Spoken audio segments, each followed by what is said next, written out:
সর্বপ্রথম আমি আপনাদের কাছে ক্ষমা চাইছি এই পোশাকের জন্য। আজকে আমি ধুতি পরতে পারছি না। কেন? আমার হাতে চোট লেগেছে। এই কেন চোট লেগেছে আমি যদি বলি, আপনারা প্লিজ হাসবেন না। যদি না হাসেন তাহলে কারণটা বলতে পারবেন। হাসবেন না, ঠিক আছে। আমি এই বুড়ো বয়সে ক্রিকেট খেলতে গিয়ে হাতে চোট পেয়েছি। তো আপনারা আমাকে বুড়ো ভাবতে পারেন, কিন্তু আমি তো নিজেকে বুড়ো ভাবি না। সেই হলো ক্রিকেট খেলতে গেছিলাম। তো যাই হোক, আমার বিষয় আত্মনিয়ন্ত্রণ ও বিচার ব্যবস্থা। আমি যখন জানলাম যে এই বিষয়ে আমাকে বক্তব্য রাখতে হবে, আমি সত্যি কথা আমি একটু ঘাবড়ে গিয়েছিলাম। কারণ আত্মনিয়ন্ত্রণ একটা অন্য বিষয়, আর বিচার ব্যবস্থা আর একটা অন্য বিষয়। তো এটা ভাবছিলাম যে কি করে দুটো বিষয় একসঙ্গে, দুটো আলাদা আলাদা বিষয় কি করে একসঙ্গে মিলিয়ে কথা বলবো। কিন্তু চিন্তা করতে করতে দেখলাম যে যেই এই বিষয়টা নির্বাচন করে থাকুক না কেন, আমার গভীর বিশ্বাস শ্রী শ্রী ঠাকুর অনুকূলচন্দ্র নিজে স্বয়ং তার মুখ দিয়ে এই বিষয়টি বলেছেন।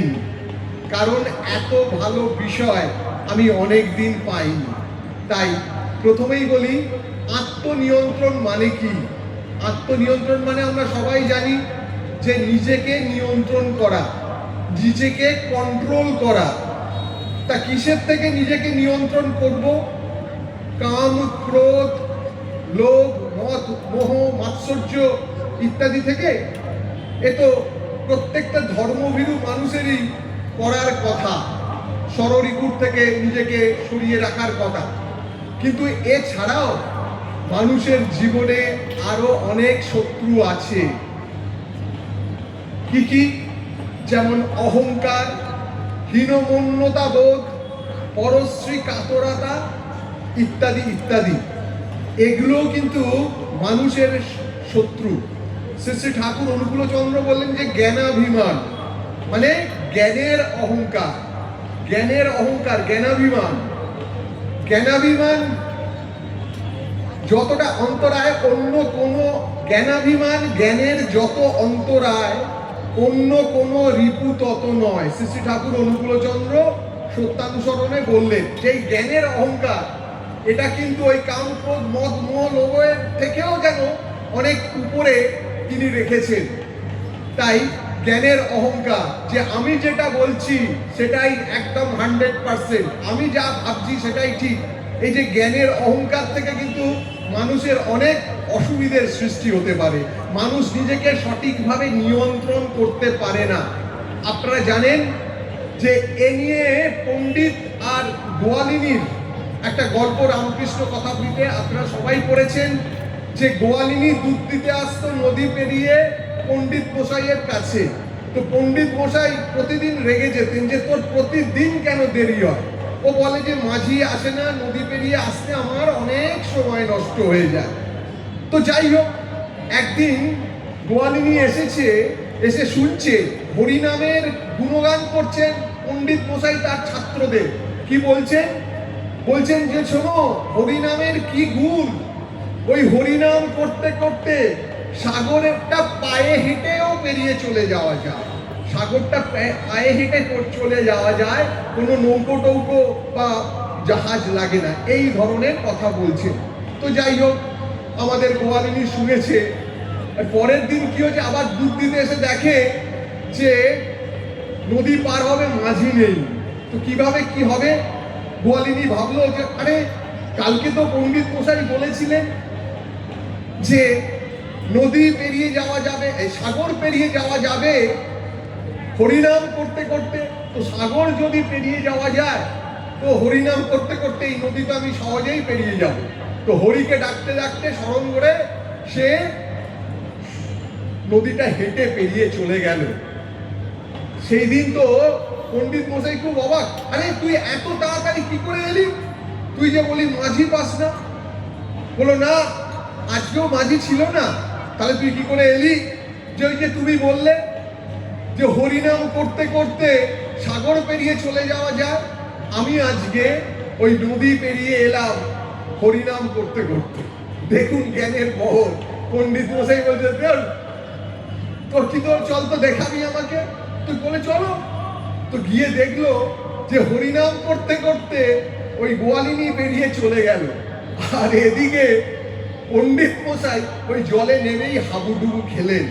তো এটা একটা রূপক হতে পারে, কিন্তু ওই শাস্ত্রের প্রতি বিশ্বাস রেখে, ঈশ্বরের প্রতি বিশ্বাস রেখে মানুষ যে অসম্ভব কাজও সম্ভব করতে পারে, এটা তার মানে একটা উদাহরণ হতে পারে। পৃথিবীর সব থেকে কঠিনতম কাজ কি? আমি যদি প্রশ্ন করি, এটা তো আলাপনি নাকি?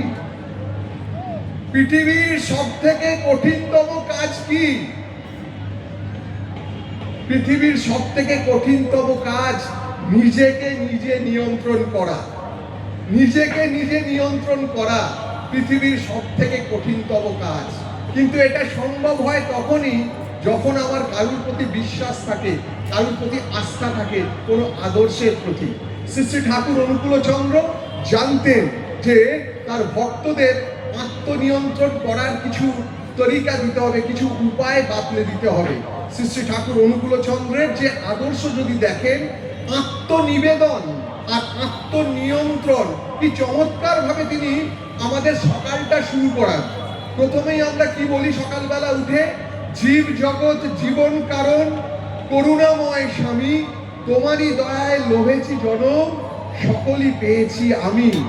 আমি আজকে তোমার দয়ায়, আজকে মানুষ জন্ম থেকে শুরু করে জীবনে যা যা পেয়েছি সবকিছু তোমার দয়ায় পেয়েছি। আমার মান সম্মান প্রতিপত্তি যা কিছু সব তোমার দয়ায় পেয়েছি।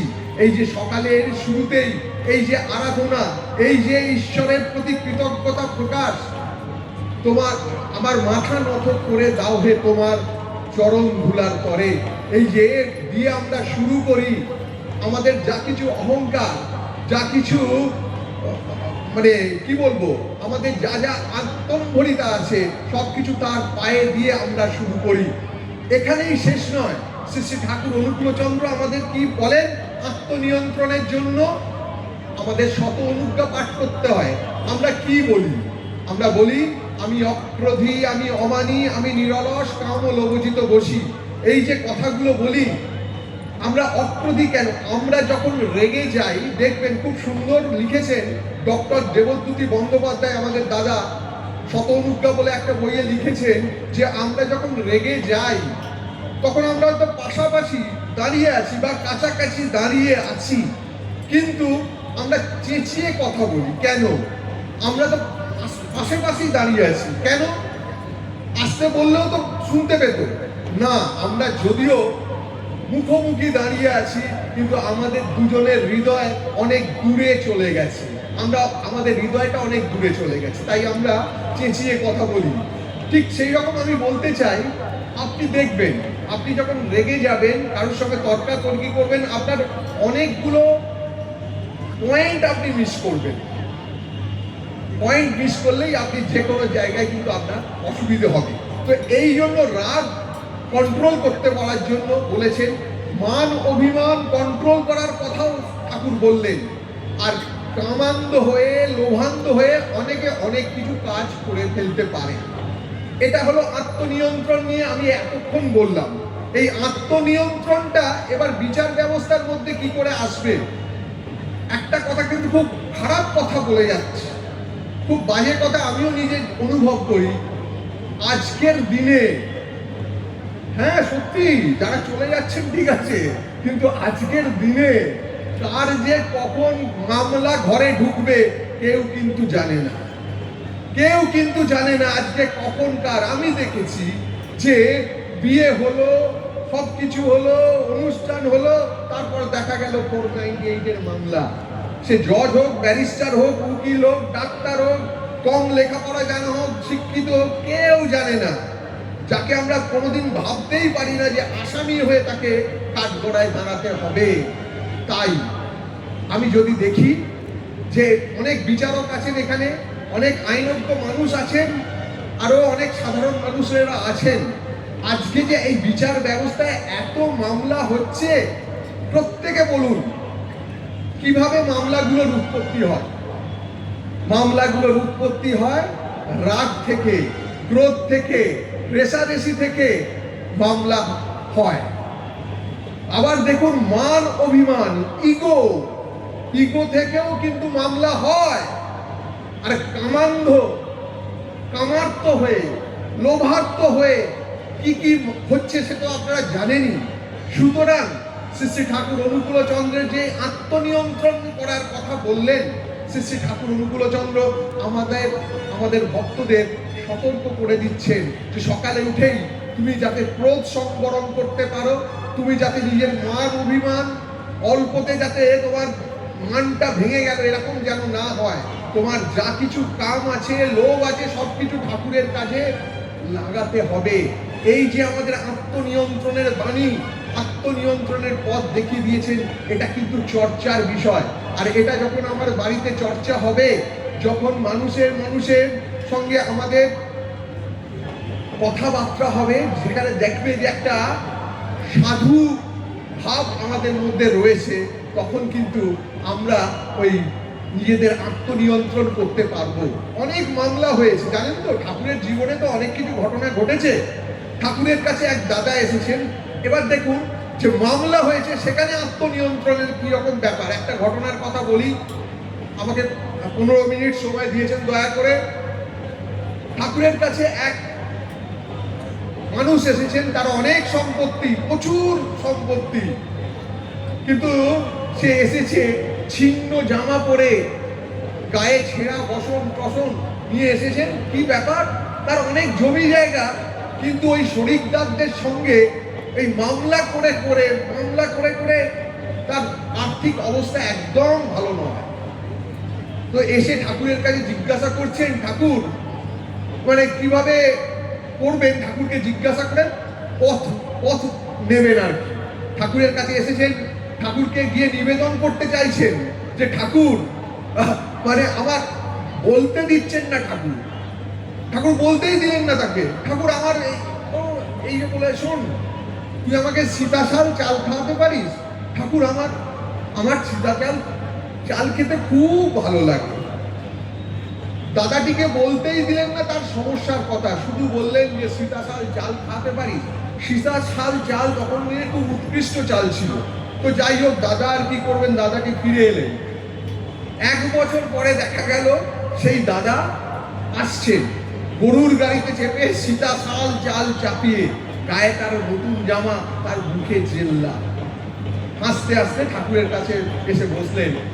ঠাকুর বললেন, আনছিস? হ্যাঁ। দেখুন এই যে ভক্ত, সে কিন্তু বুঝতে পেরেছিল ঠাকুরের কি লক্ষ্য। যত মামলা ছিল তার কাছে, তার যত মামলা ছিল শরিকদারদের সঙ্গে, সব বসিয়ে মিটিয়ে তারপরে যে সমাধান হলো, তাতেও যে জমিটা পেল, তাতেও তার সমস্যার সমাধান হয়ে গেল। এই যে মধ্যস্থতা, শ্রী শ্রী ঠাকুর অনুকূলচন্দ্র 100 বছর আগে মধ্যস্থতা করার জন্য, মেডিয়েশন করার জন্য সবাইকে বলেছিলেন। আজকে দেখুন, আমি দায়িত্ব নিয়ে বলছি, আমি দয়া করে আমাকে ঠাকুর হাইকোর্টের বিচারপতি করেছেন, আমি দায়িত্ব নিয়ে বলছি, আজকে সমস্ত কিছু, আজকে সব কিছু আইন আদালতে দেখুন একটাই কথা, মেডিয়েশন, মধ্যস্থতা, দুটো মানুষের মধ্যে দূরত্ব কমাও, দুটো মানুষকে আরো জীবনের পথে এগিয়ে নিয়ে যাও। সেই মধ্যস্থতা এখন প্রতিদিকে হচ্ছে, লোক আদালত থেকে শুরু করে, মেডিয়েশন সেন্টার থেকে শুরু করে। শ্রী শ্রী ঠাকুর অনুকূলচন্দ্র এইভাবে আমাদের দেখিয়ে দিয়ে গেছেন নিজের সংসারে কিভাবে আত্মনিয়ন্ত্রণ করতে হবে, নিজের বিচার ব্যবস্থায় কিভাবে নিজেকে আত্মনিয়ন্ত্রিত আমরা হতে পারি। আজকে আপনারা দয়া করে আমার কথা শুনেছেন, আমি খুব ভালো লেগেছে আপনাদের সবাই সঙ্গে আসতে পেরে। আপনারা সবাই ভালো থাকবেন। আমাদের আচার্যদের যেভাবে পথ দেখাচ্ছেন, শ্রী শ্রী অবিন দাদা যেভাবে আমাদের উৎসাহিত করছেন। এক ভাই বলে গেল কাঁচা চুল পাকা চুল, আমি কিন্তু এই পাকা চুল নিয়েও ক্রিকেট খেলি, কারণ শ্রী শ্রী ঠাকুরের জগতে আমরা কখনো বুড়ো হই না। জয় গুরু।